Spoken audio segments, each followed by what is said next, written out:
Welcome to Campaign 98. I'm your host, Richard A. Klatte. Tonight we have a special guest, Mayor Jesse Ventura. Welcome to the show, Governor. Our next great governor of the great state of Minnesota. Thanks, Richard. Well, we'll wait till November and we'll find out if that comes true in November.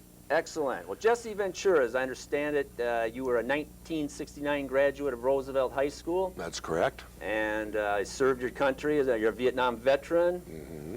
And then you went to school at North Hennepin Junior College for a brief time, then married. Now you have 2 children. Mm-hmm.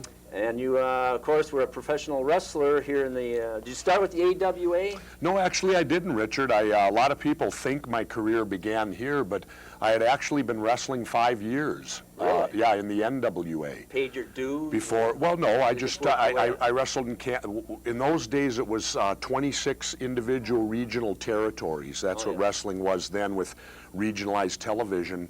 And I started my career in Kansas City. I was down there for a short time, and then I went to Portland, Oregon, and I was out in the Pacific Northwest. And in fact, at 9 months, I became the Northwest Heavyweight Champion after only wrestling professionally 9 months. And I was I lived in Oregon for about 2.5 to 3 years, and then had a short stint for a half a year in a horrible place called Honolulu, Hawaii. Oh, that's brutal. You know, like I said, you paid your dues. It was a dirty job, but someone had to go there and wrestle for a few months and live there. But then I came back to Oregon, and then it was at that point, 5 years into my career, that I actually came to the AWA, or what was then the AWA here in the Twin Cities. And then you became an announcer. Well, no, then I went to the WWF, and I wrestled actually for 11 years, and then it was, I got injured the night before I was to wrestle Hulk Hogan in Los Angeles for the World Heavyweight title at the time, and I was injured with what they call pulmonary emboli, which was blood clots in the lungs, which put me critical for 7 days, and it kind of derailed my wrestling career for about 60 to 90 days, where I was on blood thinners and that. But I recovered from that and got back in the ring, but it was during that time, actually, that I fell into broadcasting. Many times good things come out of adversity. You know, at the time when bad things happen, you think it's bad, and then in hindsight, when you look back today, it was probably in its own weird way a good thing, because I got into broadcasting then, and then of course that led on to a few other things down the line. And of course, one of them was mayor of Brooklyn Park. Brooklyn Park, and then I've done a couple movies. You know, I think 10 or 12 now, something like that. How did you get into acting? Was it just a natural procession? Actually, it was the typical Hollywood story. I was wrestling, and I was in St. Louis, Missouri, and I got a phone call from the head office of the WWF, which was out in Connecticut, and they said there's an agent in LA that wants to talk to you. Really? And so he saw some potential there. Yeah, and so he spoke with me, and then later became my manager, you know, professionally as far as that went. And, you know, he lives in LA currently, and that kind of makes it nice so I don't have to. Okay. You know, if you have your agent or manager live out there, you don't have to deal with the smog. You can live here in Minnesota. Well, most importantly, I suppose the viewers want to know, this is a live call-in show, by the way. We encourage people to call in. You can call 571-7863 if you have a question for your future governor here. You may get more wrestling questions than we do. I don't know. You know, you open it up with my background. One never knows what the call. Well, we're open to anything here. We want to you know, reach deep into your psyche. Well, I won't let you know everything yet, but we'll let you in on a few things. And also, we have a live studio audience, and we hope they'll be asking questions. We have Mark Hansen here, who will be taking questions in a little bit. So let's just touch base on your political background. Okay. Did you start as a Democrat or Republican? I know I saw you supporting Joan Grow a few years back. Yeah, a number of years ago, I supported Joan Grow when she ran for the U.S. Senate at the time. And actually, I started off mayor of Brooklyn Park as a nonpartisan. You know, you don't have to declare a party, but it was a unique situation over there. I was taking on a 20-year incumbent and what I called a group of good old boys. And during the course of that election, both leaders from the Democrat and Republican parties lined up against me. And in fact, they co-signed a letter and mailed it to all the citizens of Brooklyn Park stating, number one, that they were dropping party differences to support the 20-year incumbent mayor, and number two, they called me the most dangerous man in the city in this letter. Really? And I had a hard time figuring that out because at the time I earned all my money outside of the state of Minnesota. All I did was pay taxes and send my kids to public school. And I didn't know how that entitled me to the honor of being the most dangerous man in the city. Well, I suppose the political pundits didn't give you any chance. Well, I think what was dangerous was the fact that I was a citizen. I wasn't part of the two good old boy pieces of machinery, the Democrats and Republicans. And I think the thing that troubled me most, Richard, was after I won the election, which I won. I beat the 20-year incumbent 65% to 35%. I won all 21 precincts. Well, the thing that really got to me wasn't so much that the Democrats and Republicans opposed me. That's certainly their prerogative. When the election was over, they then came courting me. Really? All of a sudden now I'm not apparently the most dangerous man in the city. Now all of a sudden I'm an asset. So both the Democrats and Republicans came courting me. Well, I'm the type of person that, you know, if you opposed me before, stay on your side of the line.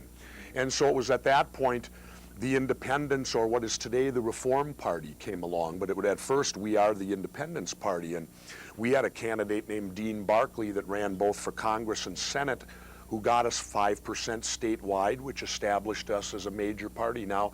But as I looked at the Reform Party, I found that was a party that fit me more. And I think that a lot of people, if they truly look at the party, will realize that it'll fit them more than the Democrats and Republicans too. Because I'm fiscally conservative, but I'm socially moderate to liberal, which doesn't put you into the left or the right. It puts you kind of more centrist.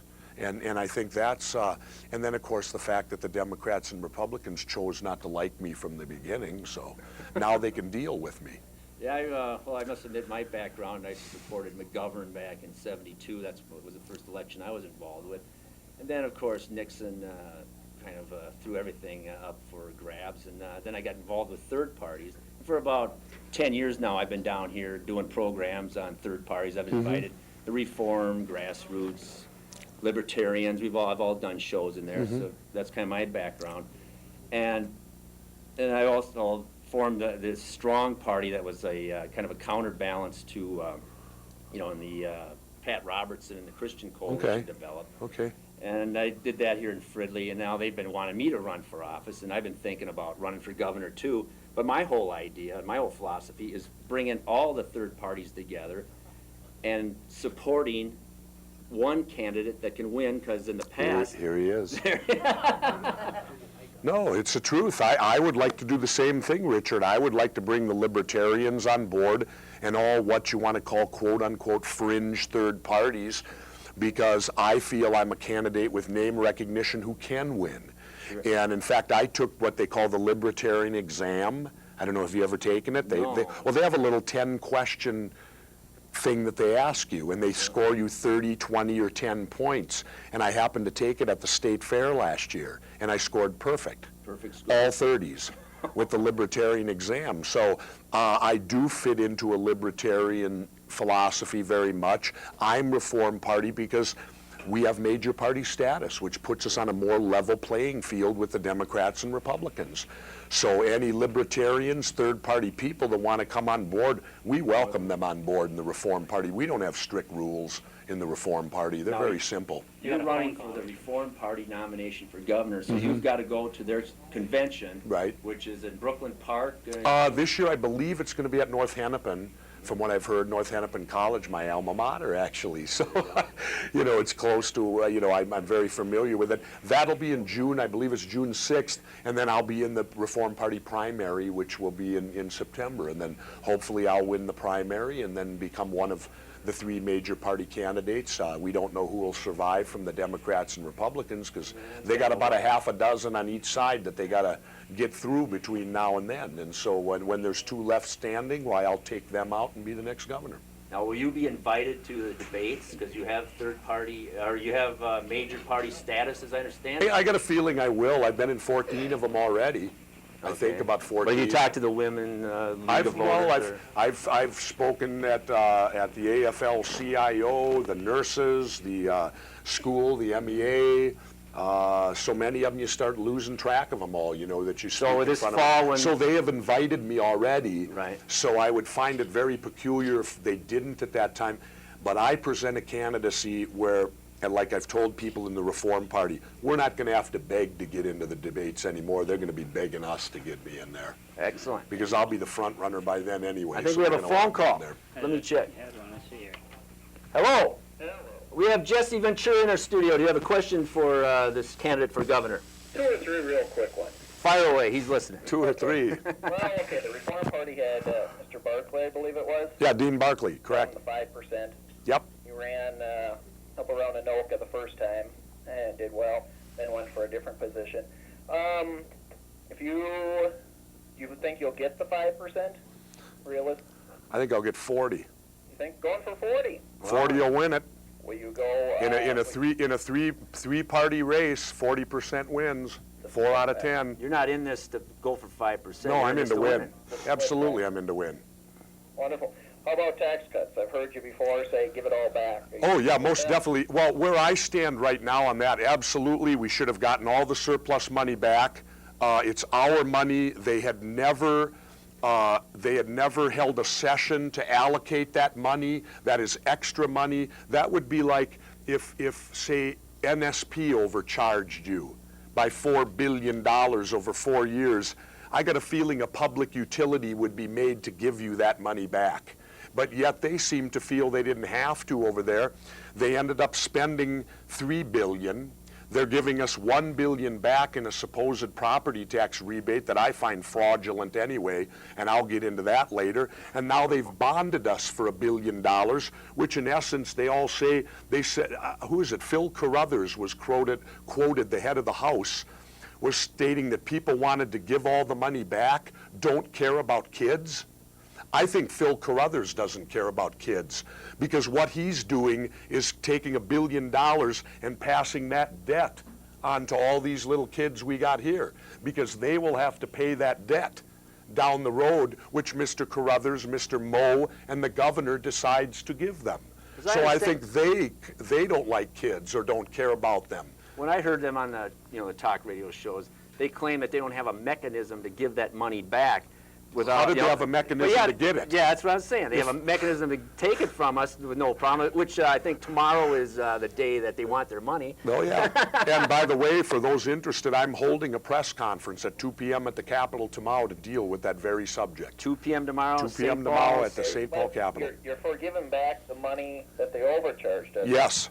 Now, would you cut another $1 billion out of the budget and give that back too? Well, what my philosophy is this. First of all, you have to understand it's the legislature that does all that. Yeah. The governor can influence, the governor can sign and veto, but it's your elected legislature that does that. My philosophy is, hey, let's take baby steps before we take big steps. My philosophy is I will veto any raising of taxes for the next 4 years. Any. I don't care what excuse they give, I will veto it. That way we hold the government at their present size, which in its own way is a tax cut because inflation over the 4 years will go up. So if we can simply hold government for 4 years at their present size, we have a built-in tax cut. Then at the end of 4 years, let's see what happened with that experiment. And then from there, we can look at further giving tax cuts down the line. One last quick question. Sure. Fire away. You're on with Richard Avon Klatte. We've got other people on this station that I watch that have middle initials. What's your middle initial? Mine? Yeah. I don't have one. You don't have one? No, I'm just Jesse Ventura. If you had one, which one would you be? Okay, that's my only question. Thank you. All right, thanks for calling. Appreciate the call. Or no, I guess my middle, I'd have 2 middle initials, TB, the body. There you go. There you go. Jesse the Body Ventura. There's my middle Okay, you're initials. talking about you got to get that 40%. Of course, this is an off.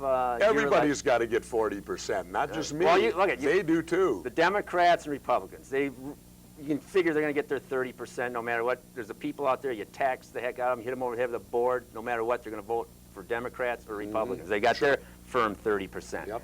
Well, you've got to explain to that independent voter out there, Not necessarily. Well, yes and no. We also have 40% of Minnesotans who don't vote.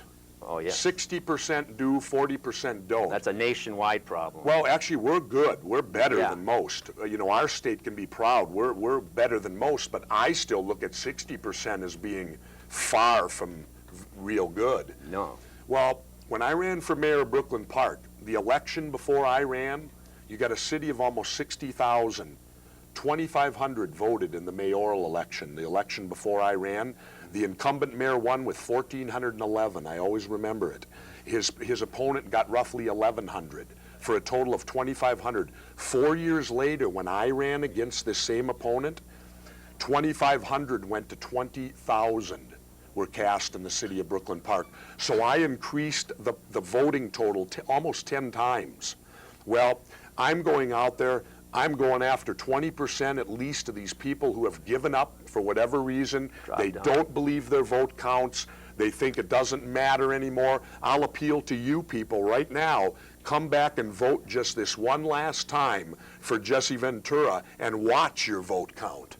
Watch a third-party candidate win that'll send a message across this nation that maybe we've had enough. Maybe these Democrats and Republicans better wake up. And if they don't wake up, we'll continue to vote them out with other third-party candidates. And look at it this way.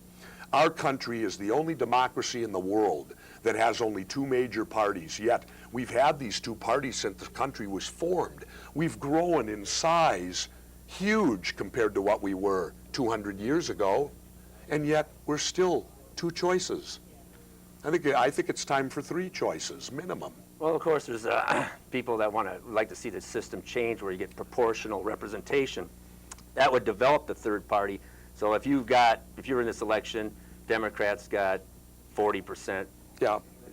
Republicans got 30%, and you got 25%, whatever the breakdown is, you would get that 25% representation in government. That's interesting, but I still would rather leave it up to the voters. I think that ultimately you start tinkering around with things of that nature. I don't find that to be so good. We've got a good system right now, and it's just a matter of getting the state of Minnesota and the public across America to accept the third party, to accept that there can be three choices. Well, that's what I've been all about here for 10 years. Like I said, I've been working with third parties, and there just seems to be a feeling out there that it's not a serious option.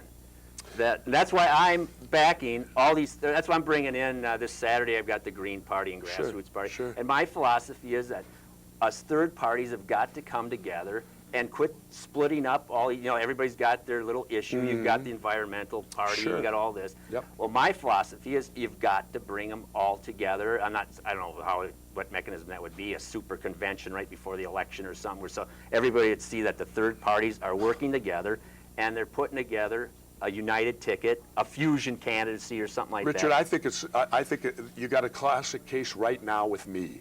Yes. This is the perfect example where you've got a high-profile, well-known candidate, if I can say that about myself, because they've polled, and I'm right up there on top with the voters knowing who I am. This is the greatest opportunity for all these third parties out there to get together behind one candidate and make a difference. That's what I'm saying. And here it is. No, I mean, this November we have that opportunity to do it. Have you talked to? I've talked to the Libertarians. The Green Party has their own candidate. I've debated with him a couple of times, and certainly they're entitled to run their candidates. I'm not saying not to, but I really wish that they, at their conventions, would make a serious attempt. We know that they want to bring forward candidates, but we've got to start winning. Yes, We've got to get start that first winning. That's that first right. victory. We've got to start winning. And reform, well, we already have a couple. Steve Min, City Council in Minneapolis is reform. So we have been winning a few around the state. And now it's just a matter of us being accepted. And I think that, let me put it to you this way. Our system is a natural three-pronged check and balance system: judicial, executive, and legislative. Why, I ask you people out there, why do you want your head executive to come out of these two legislative parties? That's putting the proverbial fox in the henhouse. Because then when a bill comes to this, whatever governor who's a Democrat or Republican, well, you're going to have partisan politics come in now. Oh, this is a Democrat bill, veto it. Or this is a Republican bill, sign it. I can sit there when the legislature brings me a bill, I can sign it or veto it on its merits or lack of. I think we have another phone call. Okay, sure. Hello. Hello. You're on with Mr. Jesse Ventura. Jesse the Bod. Glad to talk to you. Hi, how you doing? Good. Do you have a name? My name is Andy. Hi, Andy. I like to know who I talk to. Okay, just two questions. Sure. I just walked in the door, so I might miss it. What are your major things that you wanna vote for in the 4-year thing? Well, I can tell you right now, Andy, real quick, veto any raising of taxes over the next 4 years. It's money. Money, money, follow the money. The majority of your major government problems deal with overtaxation. I'd love to hear that. Okay, part 2. Okay? Did you beat Hulk Hogan now? Could I beat him now? I don't even care. My career has gone off in different directions. My wrestling career is something I'm very proud of. I don't hide the fact I was a pro wrestler. I made a lot of money being a pro wrestler, but that part of my career is done. It's moved on to other things. And could I beat Hogan or not? Who cares? I know. I'm just glad you're running for governor. I'm going to vote for you, bud. Thank you, Andy. Appreciate it. Thanks. Bye-bye. Yeah. Question over here, Jesse. Sure. On the wrestling end of it. Okay. Why do they call you Jesse the Body? Why? Yeah. Stand up so you can see it. Well, because when I wrestled, I had one of the best bodies in wrestling, and the fans started calling me the Body because I posed, and this is probably before. See, I've been retired now for over 10 years. So how old are you? 8. See, so I retired before you were even born, but if you go back to the WWF and pick out some early tapes, you'll get a chance to see the Body in action. They got them in the tape store, so you can go back and see me. But they called me the Body because I used to pose a lot, and I worked out real hard in those days, and I used to have 21-inch arms. So I think that's how I got the title, and the fans gave it to me. So there you go. Do we have a question up here? I think we had one right down here. Get some folks out. Did you keep a record of your victories and losses? No. No, Okay. not at all. I wrestled so much during my career. At one point, I wrestled 63 consecutive nights in a row when I was very young in my career, and that was without a day off for over 2 months. And so I had a match every night, and I probably at some times would wrestle 250 matches a year. And so to keep track of that many matches, the only thing I kept track of was how much money I made, because you have to. Internal revenue makes you. Do you ever have any trouble with promoters?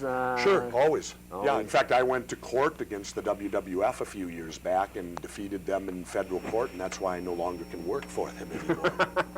They took it personal. Ah, I To can me, it was understand. strictly business, but they took it personal. Any other questions here? Over here?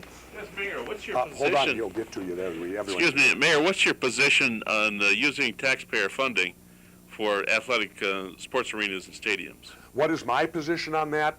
I supported at the time the Target Center buyout because it was only $14 million, and it depends on the situation.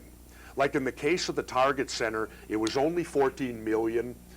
It's a multi-purpose building that can be used for many things, from Sesame Street to the circus to rock concerts to what have you.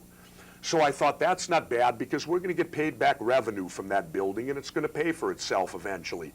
Currently, I totally oppose this deal we got in St. Paul, totally, and I oppose the making of a special twin stadium that'll sit dormant for 6 months.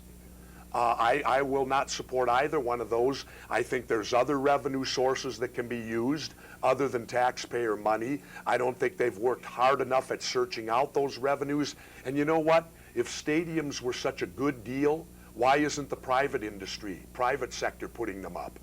Because they're not. So therefore, they're coming for public subsidy from us. I say no way, especially a ballpark that's going to sit dormant for 6 months like a big snow pile. What are we going to do with it when it's baseball only? And this deal in St. Paul, the Target Center, you know, now philosophically, you might criticize me as being a little hypocrite because I supported Target Center and I'm not supporting this. But again, you have to look at the deal. Target Center's paying us back. We're building this building in St. Paul that Norm Coleman negotiated. Well, last night, WCW Wrestling was at the Target Center. So guess what? We all made some money because they paid rent, they had concessions there, and parking and everything that went on. That comes back to us, the government, taxpayers. If they were to run that same show at this new St. Paul arena, the Minnesota Wild would get all the money, They would get all the concessions, they would get all the parking from it. We get nothing. So in other words, we're building them a building, handing them the keys, and then we're out of the loop pretty much, other than, what is it, 50 amateur skate days they're gonna give us? Which let's see, 50 from 365, that means they got what, 315 other dates to book in there, other than a 41-game hockey schedule. So if we subtract that out of there, they've got more than 250 dates where they can make money with that building, and we don't see one thin dime. How It's about a the bad deal. The other candidates, the Republicans and the Democrats, how are they coming out on this position? You have to ask them. I'm not responsible for what they say. I don't, well, obviously Governor Carlson supports it. Obviously Mayor Coleman supports it. As far as the Democratic candidates or other Republican candidates, you'd have to ask them. Some do, some don't. And I'm saying that, I'm not going to sit and list names because I haven't paid attention at the debates when the questions come up to see who does and who doesn't. Okay, I think we have some people over here. Property taxes are always going up. I mean, my property tax went up again, and I tried to negotiate with them, and nothing worked. And here we have a surplus, and we are supporting Carl Pollard and all these Thank you. rich guys. No, When is it going to stop? I'll thank you for asking that question, because now I'm going to give you my example, which is right with yours. We've had a $4 billion surplus. My property taxes, I live in Maple Grove, over the last 4 years, my property taxes have gone up an average of $460 a year, $2,000. Mine. While they sit there with $4 billion in surplus. What they're doing, they're playing a shell game. They're giving you back supposedly a rebate, but while they're giving you the rebate, they're raising the value of your property, so you're getting nothing. Well, at least in my case. In my case, my entire rebate coming back to me is already taxes above and beyond that I've paid in over the last 4 years. They're simply giving back what they took from me, and they're giving it back to me without even interest. I could have made a lot more out in the mutual funds out there if they'd let me have it in the first place. That's a great question on property taxes. I believe that property taxes obviously should be held at the local level, but we have a problem there too. Because I've come to find out, I've gone in and protested my taxes, and they've continued to jack me up, and I believe it's because I protested. I think we have city assessing departments that are very much acting like the Internal Revenue Department. They're abusing citizens, they're mistreating them, and they're making them feel like they're criminals or something as they continue to assess them and assess them. And another great question that comes up all the time in probably a half a dozen debates has been urban sprawl. How do we contain this sprawl? Well, it's the city assessing departments that are the cause of urban sprawl, because I own a 32-acre farm and they're taxing me off my farm so that I'm forced to develop. I have no other alternative but carve my farm up and develop it. And so they're the ones causing the sprawl, yet they want to blame you for it. When it's if the assessing departments would hold the line and quit taxing people off the local farmland, you could then much better control urban sprawl. And also to control urban sprawl, you must redevelop the downtrodden areas. You have to make those good, safe places to live so that people will not move out farther. I have another question. This Okay. relates to the University of Minnesota. How are you going to deal with this farming out all these, like food services and here and there, they're farming out all these From the stuff. University of Minnesota? Yeah. Well, I'll tell you honestly, I'm not very familiar with that. You know, I would need, and I'm an honest guy, I'll tell you. I would need to study that, take a look at it, and see again. But again, the university is its own entity. You have to go to the university if their policies are bad. You know, the governor's not a dictator. I can't come to the university and say, this is the way you're But going to you'll do be it. handling the legislature. Well, I'll be attempting to influence them, Yeah. and I'll do the best that I can. But what I'll do is simple. I'll attempt to influence them, but if they won't listen, I'll go to the people. And I'll simply tell you honestly. Then it's up to you. It's up to you to vote these people out of office. That's how the democratic process works. but the regions are not elected by me. Oh, that's true. I can't control the regions. Well, we can take it to another level. As governor, I don't think I can fire the regions. Thank you. You're welcome. Well, we Thank can take you. it to another level in this corporate world we live in. Big business. Look at we've got billions of dollars. In the last legislature, last year, they gave big business an $800 million tax cuts. It worked out, I believe, around $800 million. Okay. Here they are, and this is a record profits. They're downsizing, cutting back their employment of the workers, and we're giving them tax cuts when their profits are right. I think this is the time when we should turn it around and take the tax burden off the workers and put more of the tax burden on the big businesses. I think I have a better idea. Okay. Let's take the tax burden off everyone. Excellent. Let's Well, lower it for everybody. Well, we've gotta have a government. Well, certainly we where are you do. going to get the money from? We certainly do. Well, on a national level, I'm for revamping the entire national tax system. I support a national sales tax. Okay. Let's get rid of the entire federal system. Now, we're talking state, is what I'm running for. But now that we're on national sales tax, I support the national sales tax, and I'll tell you for the simple reason. Right now, the government gets the money first. Where in the Constitution of the United States was it ever made that the government would get your money first? Because they do. When you go get a paycheck, who has already dipped into that check? The government. Now, with a national sales tax, you take home gross. You take it all home. And guess what? You decide what you're going to pay tax on by what you buy. And as you buy, you pay tax. Now, what does this do? It does a number of things.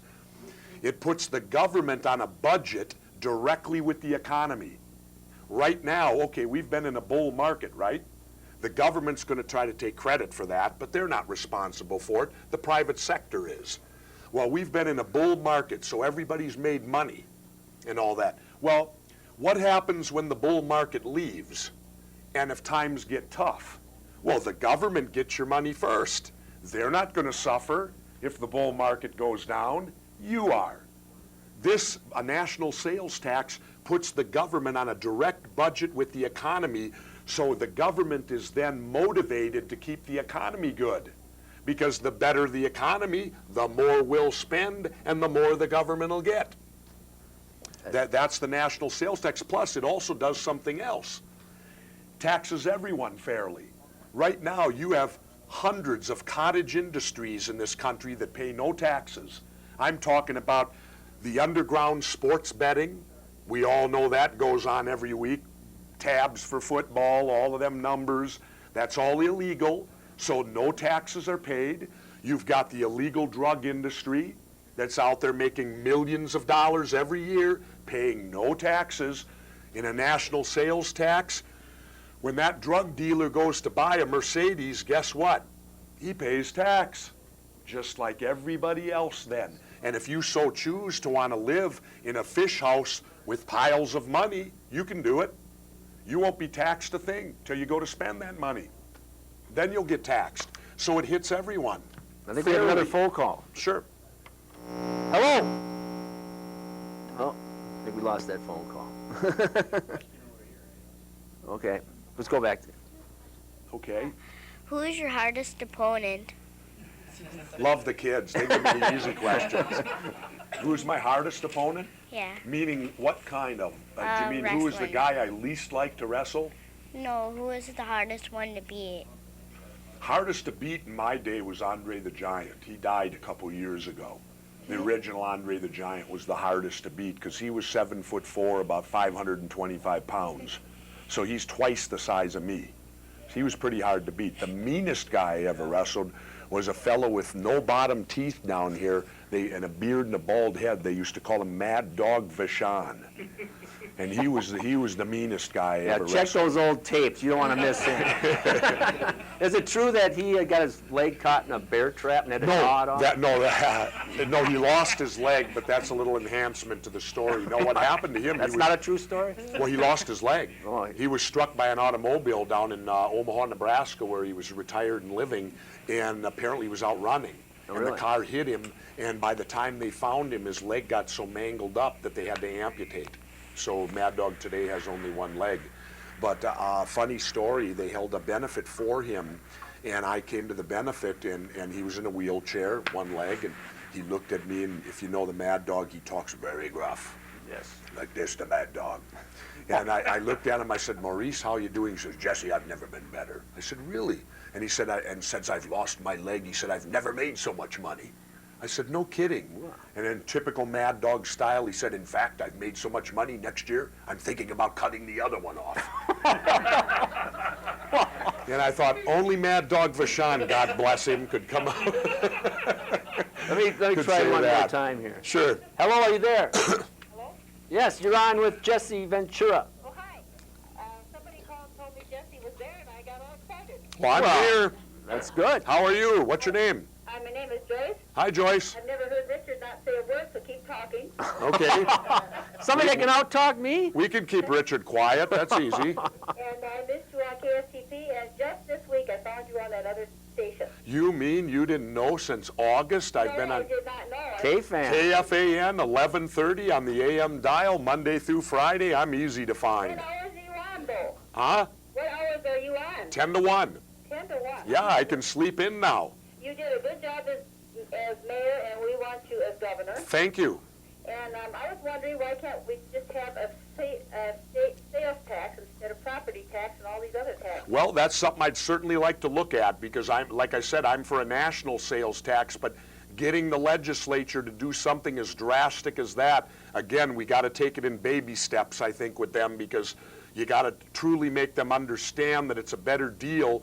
Plus, you have to make the general public also understand before you do that. And that's key. That's the key to that is educating the public so the public can then demand of them that they do it.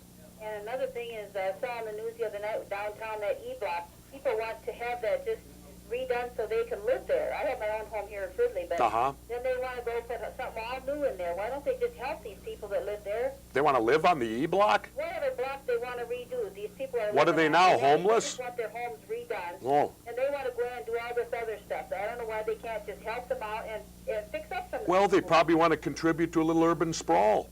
Yeah, that's what- Rather than that's what keeping they them do. down That's there, right there. spread them out a little more. Yep. And another thing I wanted to ask was tax on automobiles. You pay so much, and as it gets older, the tax goes down. Why can't they just have a one-time tax on that? I agree wholeheartedly. Hey, let me tell you something. 1990, I bought a brand new Porsche. Yeah. You know what I paid? And I don't even drive it in the winter. Do you know what I had to pay the state of Minnesota to drive that car for 7 months? Too much. $950. Wow. That's terrible. Where if I lived in Wisconsin, at that time it would have been $30. Now I think it's 40. But at that time, Wisconsin was $30 flat rate. Minnesota, it cost me $950. Finally, the car now is 8 years old. I think it's down to $200 now. Yeah, it's terrible. So look what they've made off me in just those 7 years with a car that I don't even drive in the winter. And another thing I think is, I forgot what I was going to say. That's okay, I do too. Oh, I know. sometimes. If you guys keep plugging along, we're going to get all independents. We're going to get rid of some of these Republicans and Democrats. Well, I hope so. I mean, after what they did with the surplus, Yes. I would check the voting, Yes. and if they didn't vote no against all that, I would vote every incumbent right out of office over there. Got it. That's what I'm going to do. Because And I let- wish Barbara Carlson would have got in downtown. We'd have seen some improvement. Let me tell you what goes on down there. They're not voting for the good of Minnesota. They're voting to expand their careers. You got it. They are career politicians, and I don't believe our country was founded upon people making careers out of it. We were founded on bookers, on bakers, candlestick makers, butchers, whatever, going from the private sector, serving, and then going back to the private sector where they belong. Well, I agree with you, so I wish you a lot of luck, Thank you. and we'll be voting for you. Thank you. There you go. Thanks for calling. I won't need luck. All you got to do is vote for That's me. right, and we'll get others. And luck can stand aside. Okay, thanks a lot. Thanks Thank for you. calling. Bye. I want to remind our viewers that this is all part of our membership drive, and if people want to see more programming like that, want to keep this station on the air, you got to become a member of this station. So we encourage people to be part of this cable access station, and we encourage you to call.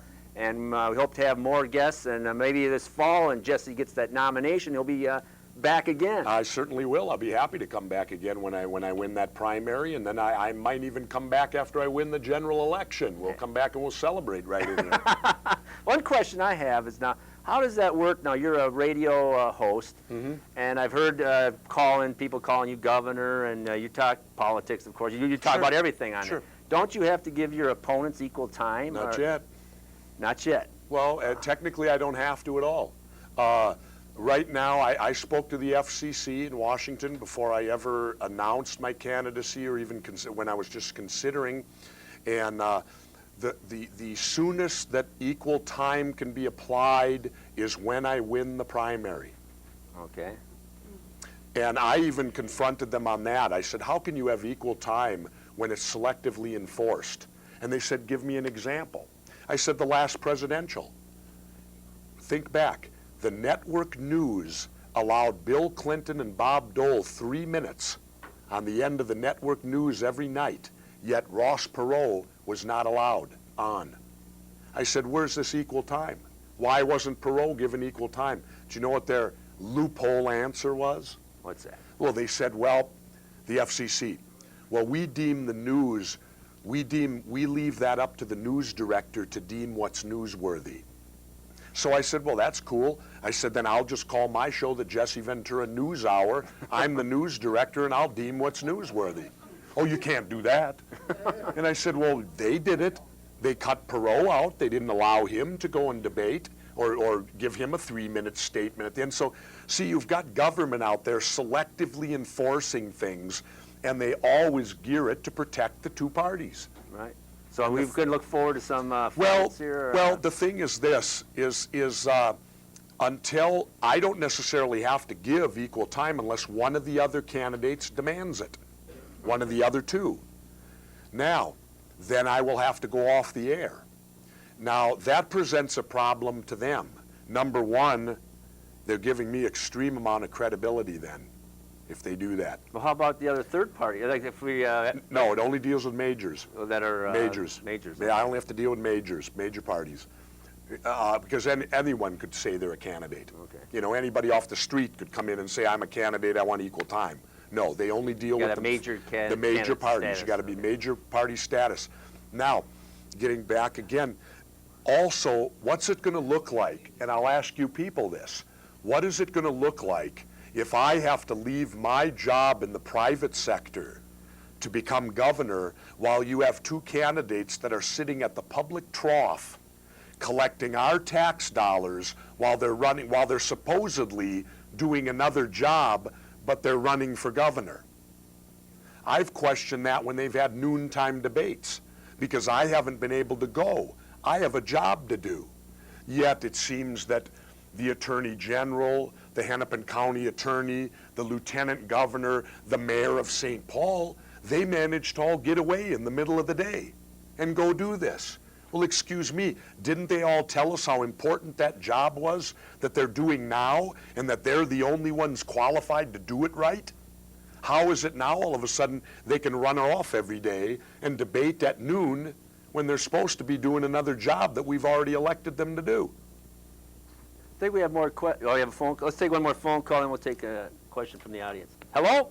Hello. You're on TV with Jesse Ventura. Yes, Mr. Klatte, it's a pleasure to see you serious. Why, he's usually a jokester? Well, I've been trying to be serious. Nobody takes me seriously. He has a lot of fun, but he's a really bright guy. Jesse. Yes, sir. I'm giving Jesse the show tonight. I was a Lurp in the Delta in '68. Hey, all right, welcome home, my friend. I know about the Brownwater Navy. All right, welcome home. Hey, tell you what, how are you going to get, by the way, I'm going to vote for you, my roommate's going to vote for you. The last time I voted before this previous election was Nixon. I saw what happened then, and I suspended my privileges. I figured I wasn't qualified. Well, but, it just took a guy like me, a vet, to bring you back.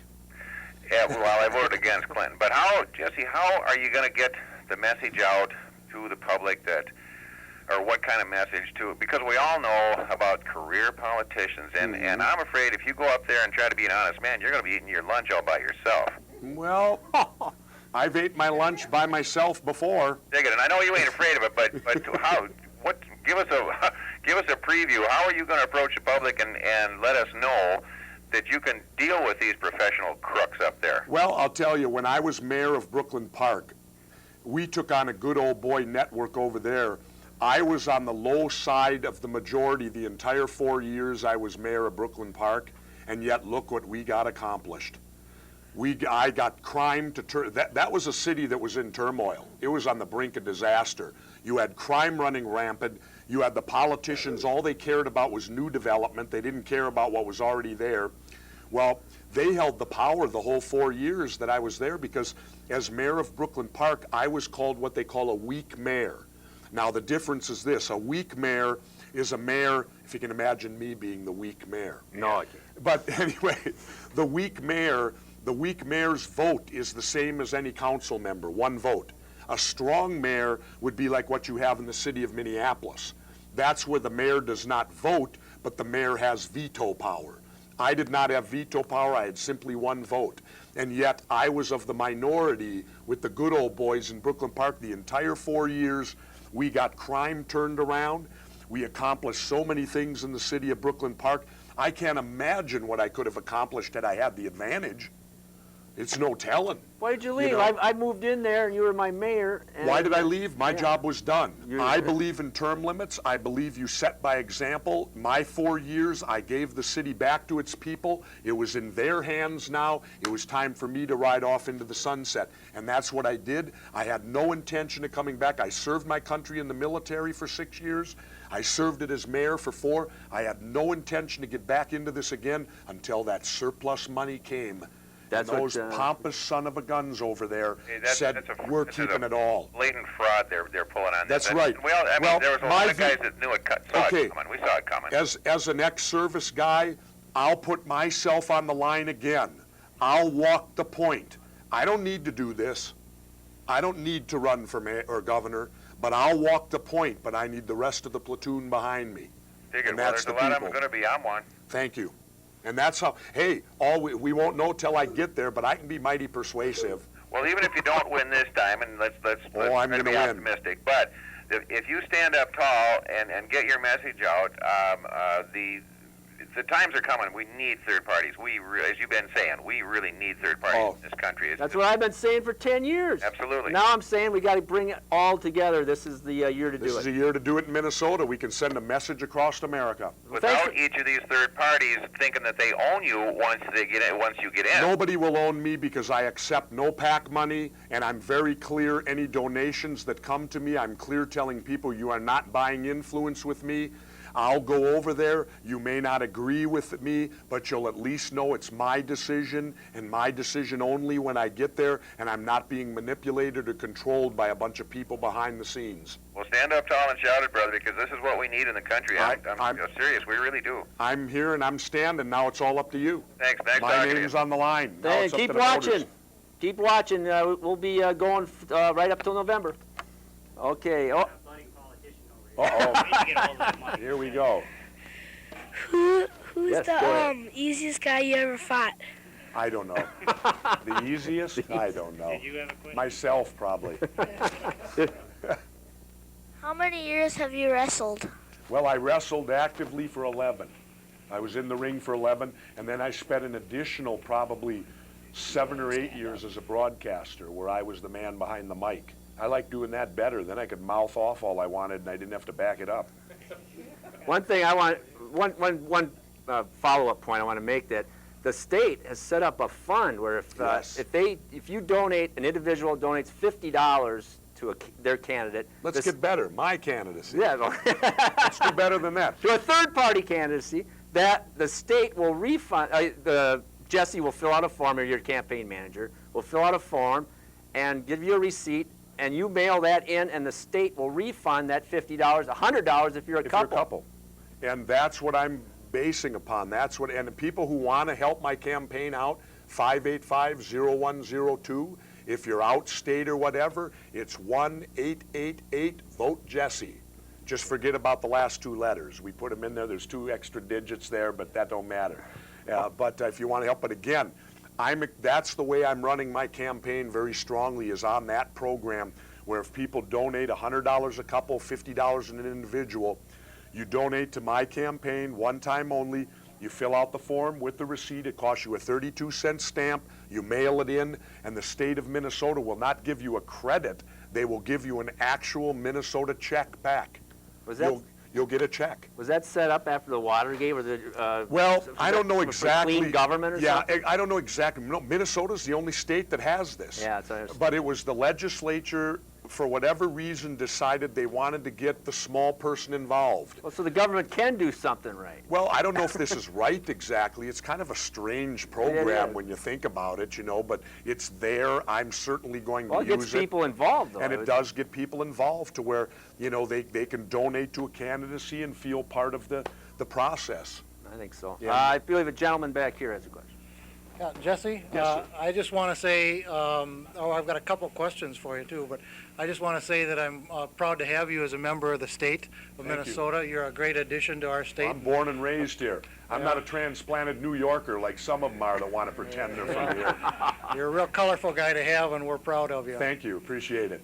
I've got one question. About 3 weeks ago, the local school kids were writing letters at the bequest of the school board to the state legislature asking for more money for the school system. Apparently, they're facing cuts, and to my knowledge, last year, the budget surplus from last year, 1.7 billion, went to education. Can you explain what's going on? No, Oh, I'm a citizen just like you. uh-huh. I can't know. I'm kind of puzzled I as to where can't that explain went. it. They're over there spending it. I will say this to you, and remember this. There is no direct correlation to money spent and education received. They can't bring out one study that says if you spend more money, your kids will be smarter. Because the city of Minneapolis spends the most per pupil in the state of Minnesota. I believe it's $9,400, I think, per student in the city of Minneapolis, and yet their test scores are the worst. So throwing money at a problem does not necessarily solve the problem. But as far as word, all that, hey, I'm a taxpayer just like you. Yeah. I want to know. That's why I'm running for governor, so hopefully I can find out. I think they better let me know at that point if I win. Just one last question. Do you Sure. think you're tough enough to take on D. Long? I already scared the hell out of Dee Long. I was at Almanac the other night, and she was there, and I was at one table going on second. She was going on first, and I hollered across the room. I says, Dee, go home right now, because if you go home now, I get more money back. Because people don't realize this entire session that they went through was not a budget session. Every day that they were over there, they were spending your money. Every single day they were there, they were spending your money. The sooner they could have gone home, the more money we'd have had back in our pockets. And I'll tell you what, I think that I would rather have you deciding how to spend your money than them deciding for you. And you better remember that come November. They made the decision. We know what's best for your money. You don't. Okay. What's your feelings on year-round school for elementary and middle school age children? I think that it's something certainly to be looked at. You know, it can solve overcrowding of classes. You know, it's certainly something to look at that way. But again, I'm a believer in individual school districts. I believe the closer you keep the decision-making and the money to you, the better bang for the buck you get and the better control you have over the whole situation. I oppose these federal mandates to our schools coming down. I oppose anything federally like that because I'll tell you why. When you start letting the federal government control things like that, the farther the money goes from you, the less you get back. The farther the decision-making goes, the less input you have. So I would leave that up to individual school districts. But I do think it's something in today's day and age we need to look at, both in class sizes, teaching ability, rotation of students, whatever. It's something definitely to look at, I think. It sounds horrible. I mean, I went to school, you always had every summer off. And, you know, to tell me year-round school, I mean, if I was a kid, I'd be going, this stinks, year-round school. But, yeah, but I think if it's done correctly and done the right way to where kids get proper breaks throughout the whole school year, I think it could be a very positive thing if it's done right. But we got to be careful. I think we have one last question. You got one over here? Where you stand on abortion. Where do I stand on abortion? I'm pro-choice. And I'll tell you why I'm pro-choice. I don't believe I have the right to make that decision. I believe that that decision has to be made by a woman, a man, whoever fathered or whatever, the doctor, their clergy, their religious beliefs. And I'll put it to you this way, the people that are against it, are you then willing to give first-degree murder to anyone that does it? Because that's what it's going to take. It's first-degree premeditated murder, and you're going to be putting a lot of people in jail. And I will say this, I don't support it. I couldn't personally participate, but I will tell you this, I'm a realist. And having children is not just giving birth. It's an 18-year minimum commitment. Otherwise, they become wards of the state.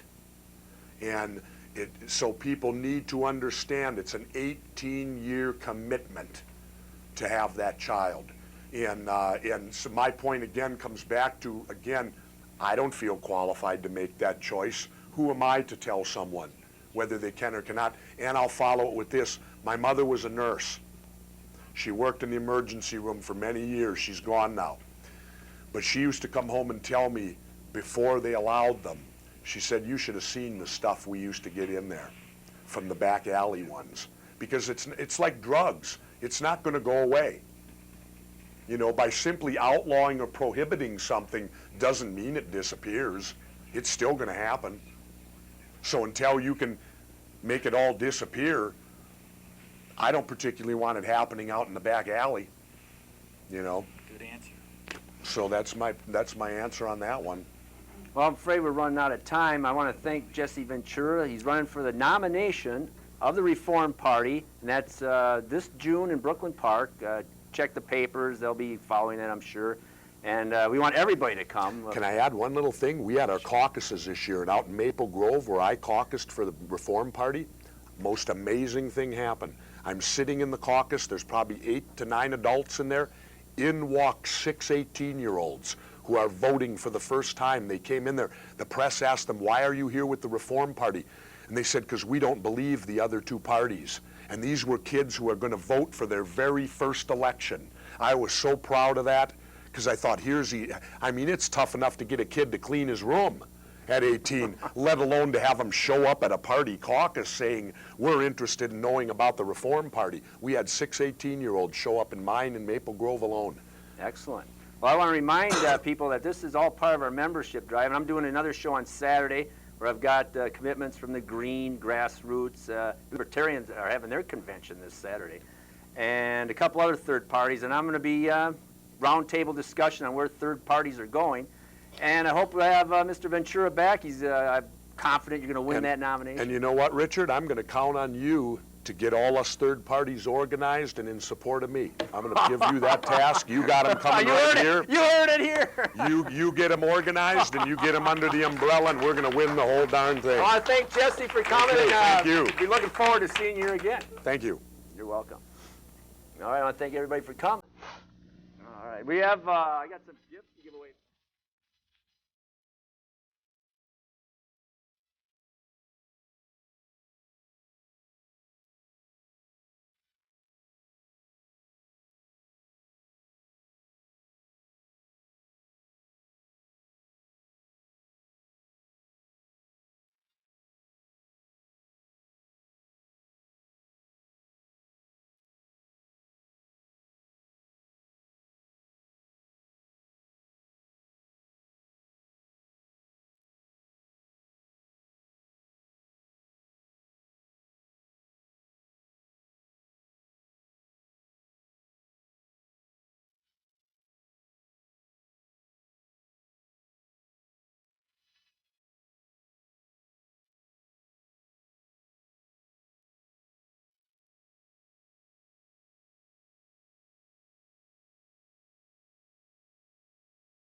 That's all part of cable access.